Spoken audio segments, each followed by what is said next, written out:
ब्रह्म स्वरूप गुरुदेव के चरणों में कोटि कोटि नमन। हम आज वेदांत केसरी शुरू कर रहे हैं। इसका सप्तम पुरुष है। इच्छा ने इस जीव को ऐसा दीन व दुखी किया है कि परम ब्रह्म पद से गिराकर जीव अवस्था में पहुंचा दिया है। इच्छावान को कभी चित्त की एकाग्रता रूप आनंद प्राप्त नहीं होता, क्योंकि वासनाओं से ही वो घूम रहा होता है और वासनाएं ऐसी होती हैं कि कभी भी पूरी नहीं होती। एक इच्छा पूरी होती है तो दूसरी इच्छा हमारी साथ के साथ ही खड़ी हो जाती है। जब इच्छाएं हमारी पूरी नहीं होती तो फिर क्रोध आता है और उस क्रोध से फिर कितने हमारे कर्म बन जाते हैं वो हमें खुद को भी नहीं पता चलता। इसलिए इच्छावान को कभी चित्त की एकाग्रता रूप आनंद प्राप्त नहीं होता। सदैव उसका मन विक्षिप्त रहता है। सर्व जग का राजा होते हुए भी चित्त में वो अगर इच्छा रखता है तो वह कंगाल और दीन है। परंतु यदि कंगाल होते हुए भी निर्वाह की चिंता नहीं रखता, तृष्णा से रहित है, तो वह महाराजा है। देखो, हम हैं तो पूर्ण ब्रह्म, पर अपने आप को ना जानकर, अपनी पावर को ना पहचान कर हम एक एक के आगे भीख मांग रहे हैं। हम भिखारी, राजा होते हुए भी हम भिखारी बन गए हैं। तो इसलिए वो कंगाल है, दीन है, हीन है। इस इच्छा का त्याग करना ही मुक्ति प्राप्त करना है और इच्छा को चित्त में रखना बंधन है। अब मोक्ष और बंधन क्या है?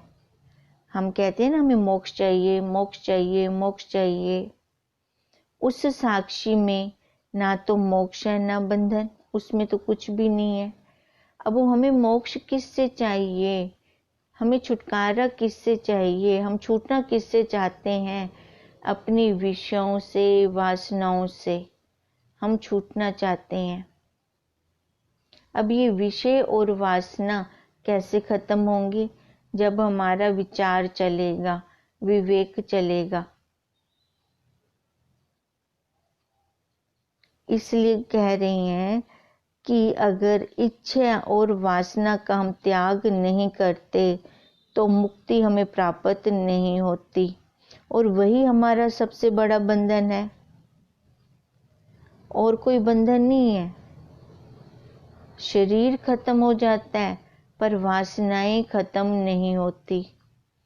मन की अवस्था ऐसी चंचल है कि जिस कार्य में इसकी प्रवृत्ति दीर्घ काल तक रहती है वह उसी का ही रूप ले लेती है, फिर वो वैसी हो जाती है। चाहे वो ज्ञानी का संग करती है तो वैसी हर जगह से उसको वैराग्य वैराग्य वैराग्य आता है, और अगर संसारी का संग करती है तो उसको ये भी चाहिए, वो भी चाहिए। इच्छाओं और वासनाओं का फिर और बढ़ावा मिल जाता है। इच्छाएं और वासनाएं, संग्रह बुद्धि हमारी बनती जाती है। उसके त्याग करने में अथवा उसकी ओर दोष दृष्टि धारण करने में ही बहुत सी फिर युक्तियां बनाता है। हमारा मन बहुत चालाक है। इतनी जल्दी जल्दी ये दोष दृष्टि नहीं बना सकता अपनी इच्छाओं और वासनाओं की पूर्ति करने में। कोई ओढ़नी ओढ़ लेता है ये मन अपने आप को सही साबित करने के लिए, क्योंकि उसने अपनी इच्छाओं को, वासनाओं को पूरा करना है। फिर बहुत सारी वो युक्तियां बनाता जाता है जो कि इसका प्रतिबंधक है, इस जीव का प्रतिबंधक है। ये जीव कोई ना कोई बहाने ढूंढता रहता है कि कोई बहाना मेरे को अगर सामने से मिलता है तो मैं कैसे वहां सामने से उंगली निर्देश करूं। जबकि अब तो गुरुदेव कहते हैं कि अब तो ऐसा टाइम है कि हम अपने आप को देखें, बाहर देखना बंद कर दें, अपने आप को देखें। जब हम अपने आप को देखेंगे, अपने दोषों को देखेंगे, तभी हम उनको निकाल पाएंगे। परंतु उसको बिल्कुल त्याग नहीं कर पाता। किसको? इच्छाओं को, वासनाओं को। जब तक तत्वनिष्ठ गुरुदेव की शरण में बैठकर एकाग्र चित्त से हम महावाक्यों का श्रवण नहीं करते, तब तक हमें अपने दोष दिखाई नहीं देते। तब तक हमें बाहर वालों के दोष दिख रहे होते हैं, वो ऐसा है, वो ऐसा है। मन एक पंछी की तरह है, लोभ और लज्जा इसके दो पंख हैं, राग द्वेष इसकी चोंच है, शरीर रूपी वृक्ष पर इसका निवास स्थान है, शुभ अशुभ कर्म इसका आहार है। अब ये पंछी खाता क्या है? शुभ और अशुभ कर्मों को, ये इसका आहार है। ऐसे पंछी को विचार रूपी पिंजरे में डालकर वैराग्य और संतोष रूपी कतरनी से इसके दो पंख काट दिए। अब इसके पंख कैसे कटने हैं? ये दोनों पंख कैसे कटने हैं? जो कि एक लोभ का है और दूसरा लज्जा का है। इसके ये दो पंख हैं। अब दो पंख कैसे कटेंगे? वैराग्य से और संतोष से। वैराग्य और संतोष रूपी कैंची से इसके दो पंख काट सकते हैं और जगत को मिथ्या निश्चय करने से इसकी राग द्वेष रूपी चोंच तोड़कर अपने को शरीर से असंग, जब हमने अपने को शरीर से असंग माना तो हमने क्या माना, क्या जाना कि मैं तो वही साक्षी हूँ, मैं तो वही ब्रह्म हूँ, मैं तो सतचित आनंद हूँ। जब ऐसा निश्चय करते हैं तो शुभ अशुभ कर्मों से निवृत्त हो जाते हैं। अब सबसे बड़ा बंधन का कारण क्या है? मन।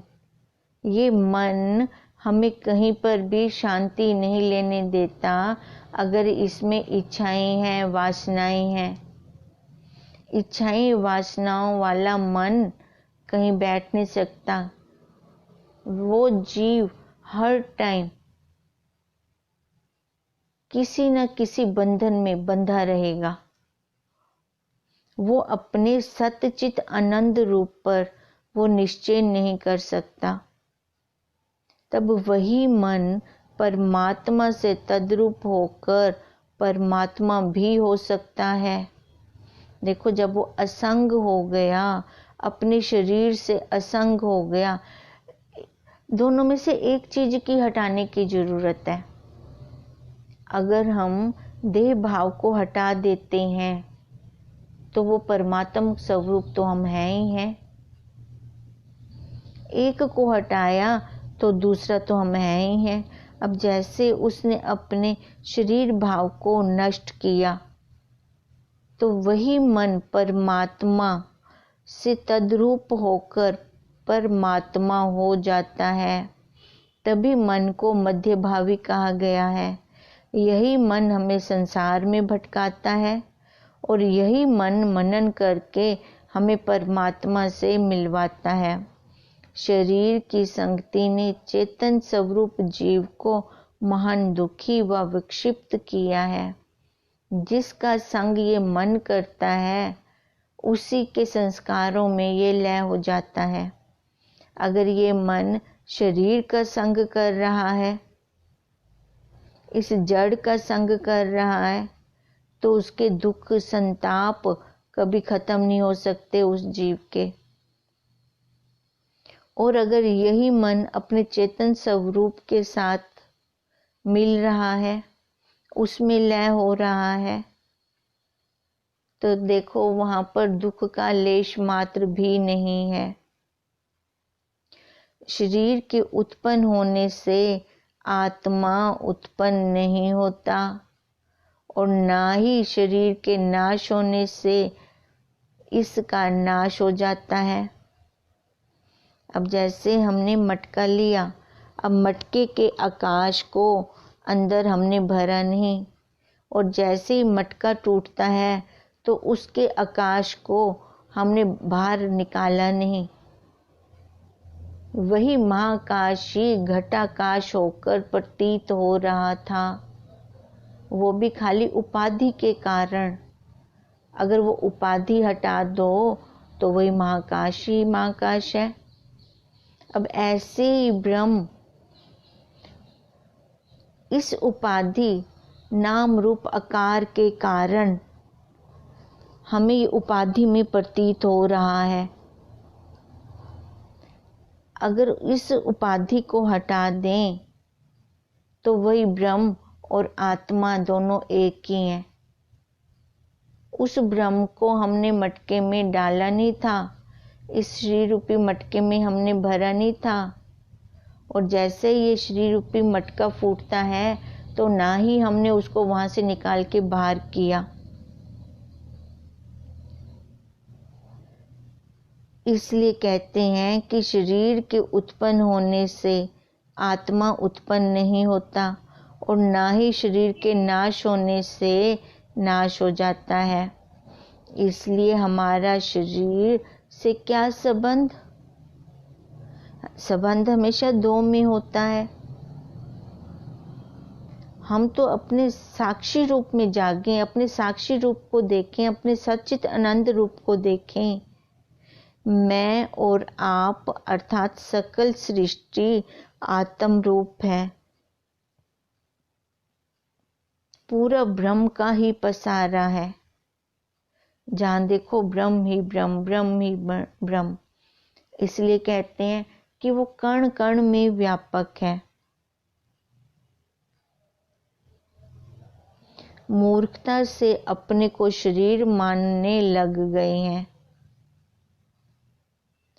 जब अज्ञान दृष्टि निवृत्त हो जावे तो एक आत्मा ही तो शेष है, इसके अलावा तो और कुछ है ही नहीं। बादल हटा दो आगे से तो सूरज तो है ही है। जब ऐसे आत्मा का दर्शन होता है, सर्व और आत्मा ही दृष्टि गोचर होता है। चींटी से हस्ती पर्यंत एक ब्रह्म आत्मा ही दृष्टि आता है, इसके अलावा और कोई जगत में है ही नहीं।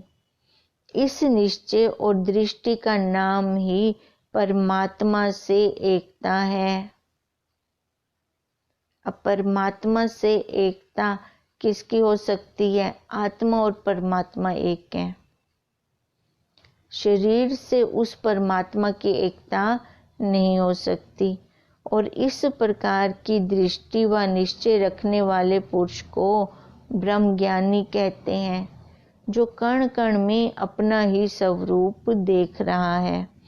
अतः योग्य है कि आप सदैव अपने को सतचित आनंद आत्मा ही निश्चय करें, और अपने शरीर से शुद्ध और असंग विचार कर सर्व पदार्थों को केवल मन से उत्पन्न जानकर अपने वास्तव स्वरूप में स्थित रहें।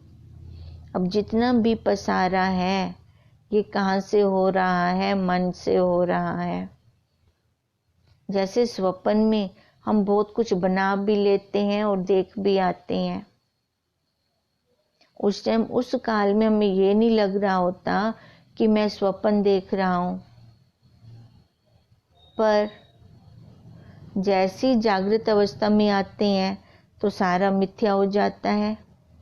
अब ऐसे ही बता रहे हैं कि ये सारा जितना भी देख रहे हैं, जितना भी पसारा है, ये सारा मिथ्या है नहीं, मृग तृष्णा का जल है।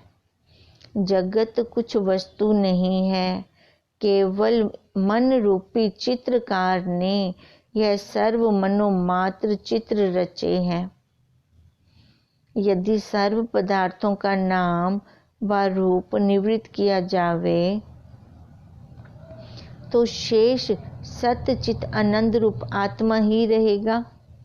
अब नीति नीति करते जाए, नीति नीति करते जाए, यह भी नहीं, यह भी नहीं। वेदों के नीति का शेष वस्तु की उपलब्धि वो जब वेदों ने ही कह दिया ये इतना नहीं है, ये इतना नहीं है। अब वेदों को नीति नीति करते करते जब हम आगे पहुंचते हैं तब वस्तु की उपलब्धि होती है। तभी तभी जो शेष रहता है सब कुछ नीति नीति में, आंख नहीं हूं मैं, कान नहीं हूं मैं, मुंह नहीं हूं मैं, वाणी नहीं हूं मैं, गंध नहीं हूं, जब सब कुछ नीति नीति कर दिया तो लास्ट में जो बचा मैं वही हूं जो सबको जन्मा रहा है। इसलिए जगत केवल नाम व रूप है, इसके बिना और कुछ नहीं। एक निर्गुण निराकार अजूनी निर्विकार अविनाशी अद्वैत अचल अखंड अनादि असंग परम ब्रह्म अपने आप में ही स्थित है। ऐसे पूर्ण ब्रह्म ज्ञान के बिना संसारिक दुखों और परलोक की चिंता से मुक्ति प्राप्त नहीं होती। अतः अन्य कुछ करने योग्य नहीं है। नेत्रों से सर्व जगत को परमात्मा रूप देखना। देखो, हमें और कुछ पुरुषार्थ करने की जरूरत नहीं है। हमें क्या करना है कि इन आंखों से जैसी वृत्ति बाहर जाती है, वही वृत्ति जब बाहर जाती है तो हम क्या देखें, उस माया का आच्छादन कर दें। माया का आच्छादन करते ही हमें सब और वही परमात्म स्वरूप ही दिखाई दे। देखो, जब हम आंखों से बाहर देखते हैं तो हमें वो आत्मा, वो परमात्मा ही दिखाई देता है। कानों से हम क्या सुने, वो ब्रह्म ज्ञान ही श्रवण करते हैं हम, और मुख से परमात्म ज्ञान व गोविंद गीत का उच्चारण करना। हाथों से दान करना, गुरु संत महात्माओं की सेवा करनी, पैरों से सन्मार्ग अर्थात संतों की संगति करनी।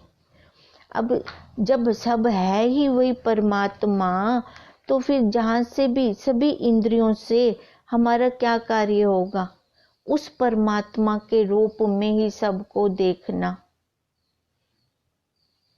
मन से सदैव आत्मा का ध्यान रखना। जब इस प्रकार से सर्व शरीर के अंग अर्थात इंद्रियां और मन को सत्य रूप परमात्मा के ध्यान में लगाया तो अल्प काल में परम पद प्राप्त होगा। जगत का कोई कार्य विचार करने योग्य नहीं है, किंतु सर्व विस्मरण योग्य है। देखो, इसलिए तो कहते हैं कि संसार में ऐसा क्या है कि दोबारा आया जाए। है कुछ ऐसा कि हम यहाँ पे फिर से आने की कोई इच्छा रखें? क्योंकि जब हमने एक बार आके देख लिया तो हमें क्या मिला इस संसार से? आज तक हमने क्या लिया इस संसार से और क्या मिला? दुख के अलावा, शोक संताप के अलावा तो यहाँ कुछ भी नहीं मिला। ऐसा कुछ लगता ही नहीं है कि इसमें कुछ ऐसा है कि हम दोबारा आए इस संसार में। अब तो बस यही कहते हैं, गुरुदेव ये मेरा लास्ट जन्म है, गुरुदेव ये मेरा लास्ट जन्म है। अब यही पुकार हमारी बार बार निकलती है। इसलिए कहते हैं कि अगर पूर्ण वैराग्य है, पूर्णता है वैराग्य में, तो देखो फिर हमें क्या, गुरुदेव के महावाक्य, उनके द्वारा दिए गए उपदेश ही हमारे अंतःकरण में रम जाएंगे फिर।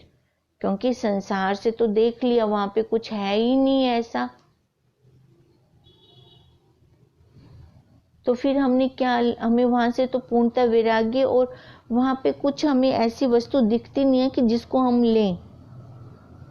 तो हम कहाँ जाएंगे? परमात्मा की शरण में।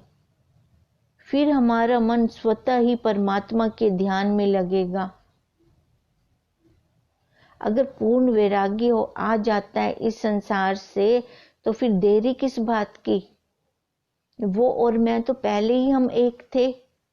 हम अलग कब थे? बीच में ही उपाधियां आ गई थी, तरंग बनकर मैं अलग निकल गई थी, अपने आप को तरंग मान लिया था। जल ने थोड़ी मानना था तरंग, जल तो अपना ही रूप देख रही थी।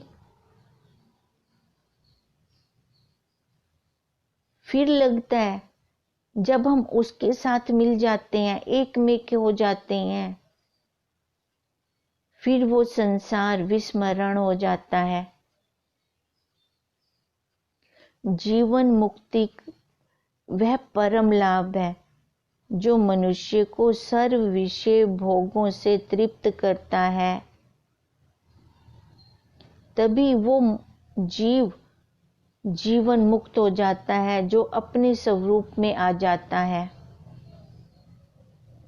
अब जीते जी जीवन मुक्त, और मरने के बाद, शरीर का त्याग करने के बाद विधेय मुक्त। क्योंकि अब उसको किसी भी विषय भोग की इच्छा नहीं रहती, और जगत के सर्व क्लेशों व संतापों से वो मुक्त हो जाता है। ना ही उसके अंदर राग होता है, ना ही द्वेष होता है। बिना जीवन मुक्ति की अवस्था के रंचक मात्र भी सुख प्राप्त नहीं होता। वो जीव ऐसा हो जाता है कि उसको फिर किसी से अपेक्षा ही नहीं रहती कि कोई आएगा और मेरा ये कर्म करेगा, मेरा ये कार्य करेगा। वो जीवन मुक्त अवस्था में पहुंचकर उसके लिए ये संसार खेल मात्र होता है। वो खेल देख रहा होता है सबका, जैसे बच्चे खेल तमाशा देख रहे होते हैं। जीवन मुक्त भी सबका व्यवहार रूपी खेल देख रहा होता है। दास हूँ उस महापुरुष का, निरहंग निर्मम जो, जिसके सम्मुख लोक दो, तिनका रूप है सो। अब उस धैर्यवान महात्मा को ये संसारिक पदार्थ कैसे लगते हैं? शून्यवत। संतुष्टता का वो दास है, जिनके सम्मुख लोक परलोक के सुख एक तिनके के समान है। वो क्या मतलब है? कि वो लोक और परलोक की कामना से मुक्त है। कहते हैं ऐसे महापुरुष का दास हो जाओ। ऐसे महापुरुष का अगर दास होते हैं तो हमारे वारे न्यारे हो जाएंगे। तत्वनिष्ठ गुरुदेव, हम अपने गुरु, ऐसे महापुरुष को कहाँ खोजें? हमारे अपने गुरुदेव देखो ऐसे, अगर हम इनके चरणों में अपने आप को समर्पित कर देते हैं, जिनको सारे ये सुख वैभव ऐश्वर्य तिनके के समान है, तो वो भी हमें अपनी जैसी स्थिति पर पहुंचाएंगे। मुक्ति रूपी देश और संतोष रूपी यह वह भंडार है जो बल द्वारा भी राजाओं को प्राप्त नहीं होता। ये ऐसा ज्ञान है, ये ऐसी मिठाई है जो खुद खाने पर खाई जाती है। ये वाला ज्ञान हम किसी से ले नहीं सकते। देखो घर परिवार संसार के तो हम काम हम किसी दूसरे से भी करवा सकते हैं, पर ये दृढ़ता, ये एकाग्रता, अपने स्वरूप में स्थिति हमें खुद ही करनी पड़ेगी। ये किसी के बल से, किसी को डरा धमका कर हम वो ज्ञान ले लें, नहीं प्राप्त हो सकता। किसी को पैसे या रिश्वत देकर बोलें कि वो आत्मज्ञान की मस्ती मेरे को दे दो, आपको मैं अपना इतना धन दे देती हूँ, तो भी हमें वो नहीं दे सकते। इसके लिए हमें खुद को ही पुरुषार्थ करना पड़ेगा।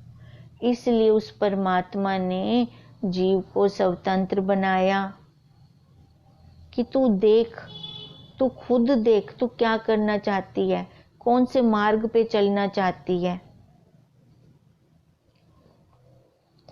उस महापुरुष के धैर्य का मैं सदा दास हूँ, जो इस संसार चक्र में जो अवस्थाएं आई उसमें वो निर्लिप्त भाव में वो रहते हैं, जो इस संसार को महत्व नहीं देते, संसार को तुच्छ समझते हैं, तिनके के समान समझते हैं। ऐसे महापुरुष के चरणों में हमेशा अपना नतमस्तक करें, सिर झुकाएं, क्योंकि वो विरक्त पुरुष को हर स्थान व हर कार्य में निर्लिप्तता ही रहती है। उस पुरुष को, उस महापुरुष को कहीं पर भी कामना, इच्छाएं, वासनाएं नहीं रहती। वो कर्म तो कर रहे हैं इस देह से, तो कैसे कर रहे हैं वो कर्म? देख कर ये कर रहा है। वो हमेशा निर्लेप और असंग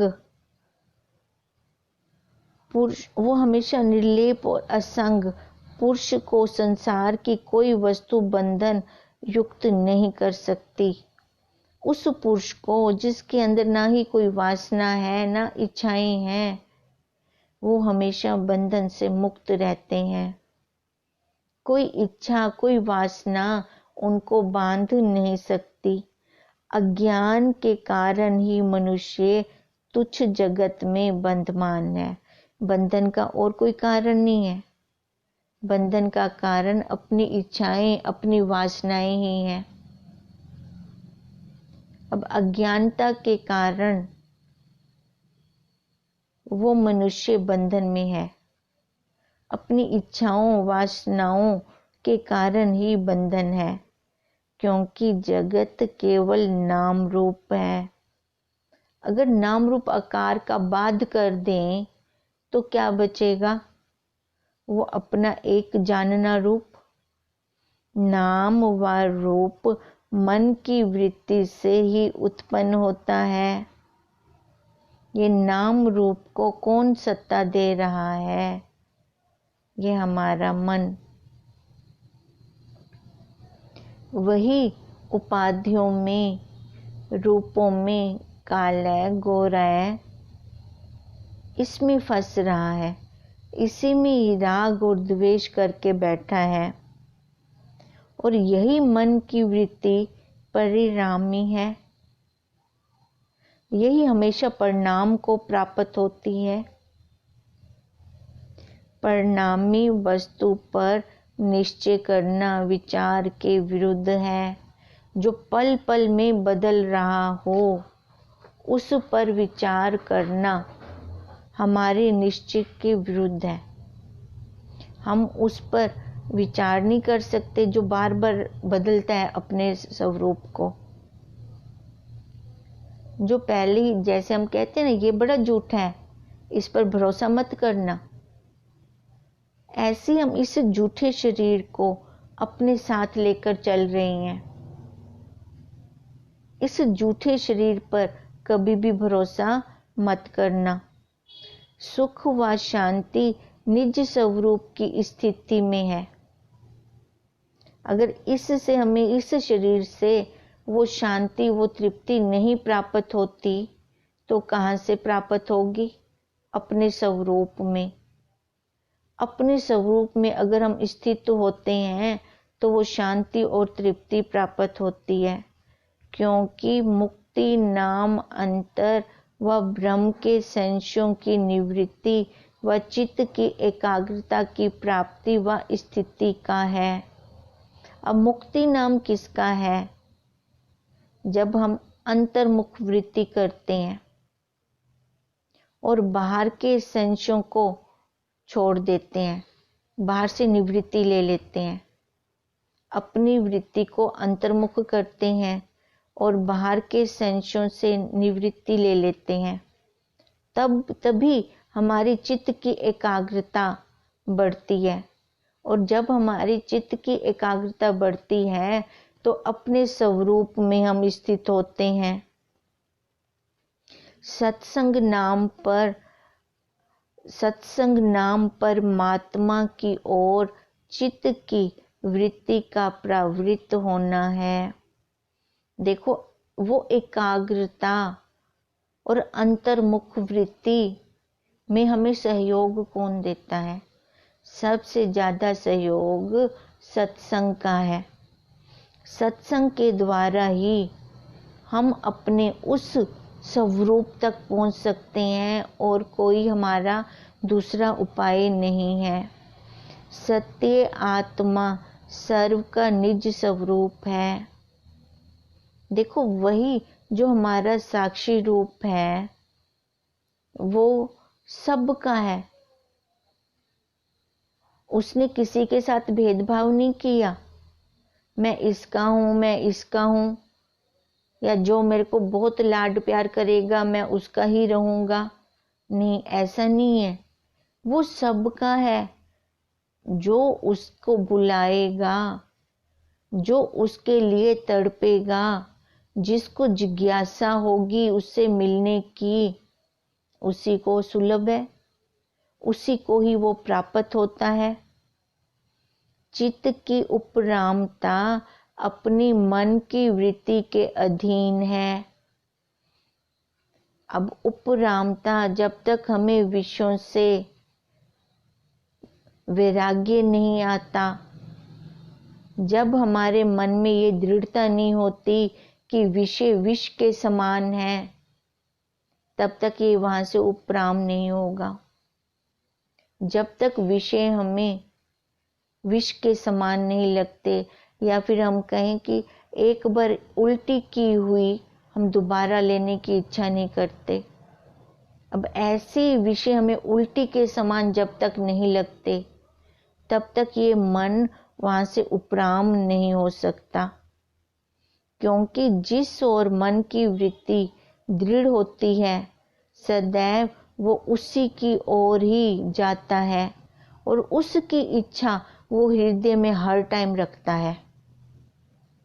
उसकी ललक उस जीव को हर टाइम रहती है कि कभी ना कभी तो ये मेरी इच्छा पूर्ण होगी। अगर हम मन से ना चाहें तो कोई कारण उसको पूर्ण करने में समर्थ नहीं है। तभी हम कहते हैं ना, जहां चाहा वहां रहा। अब इसलिए हमें चाह भी कैसी और किसकी रखनी चाहिए? अपने स्वरूप की।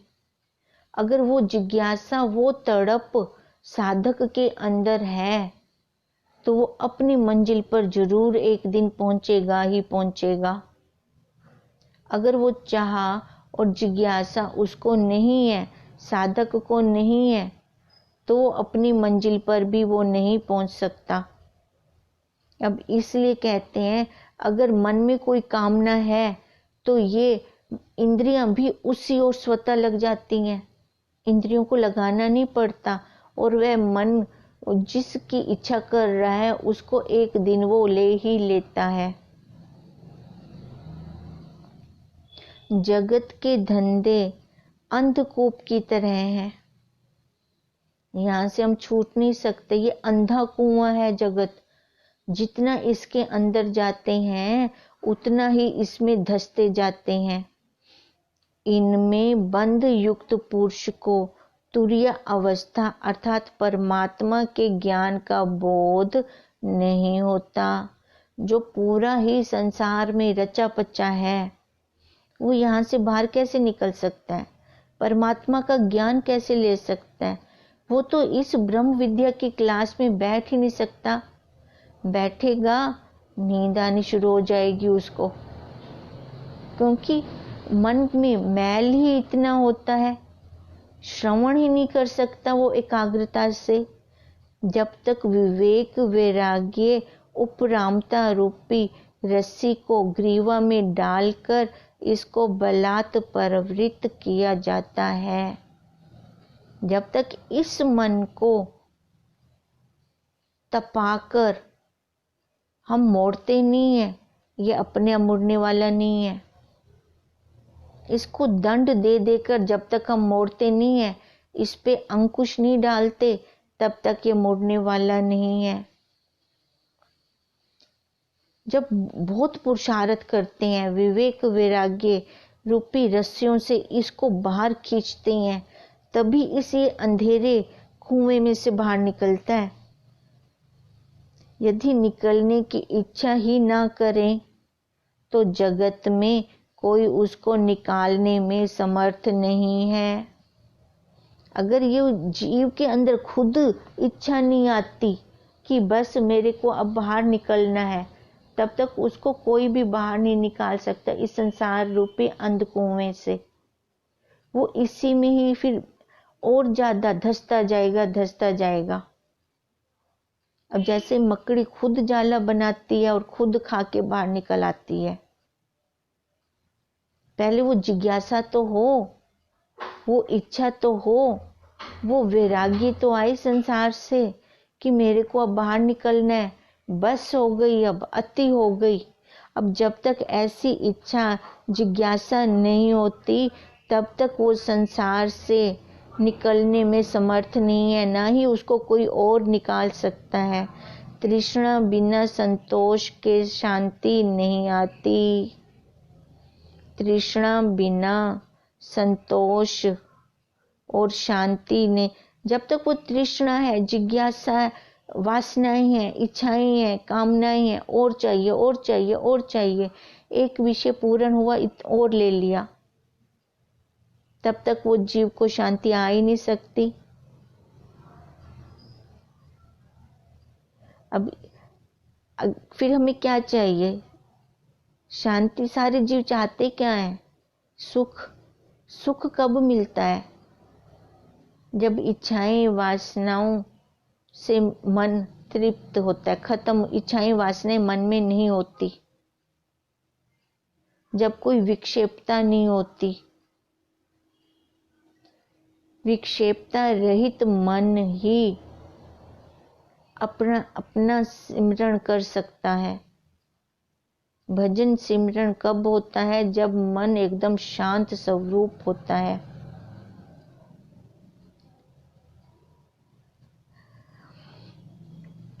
ये हमारा चल रहा है वेदांत केसरी, स्वामी खेमराज जी महाराज।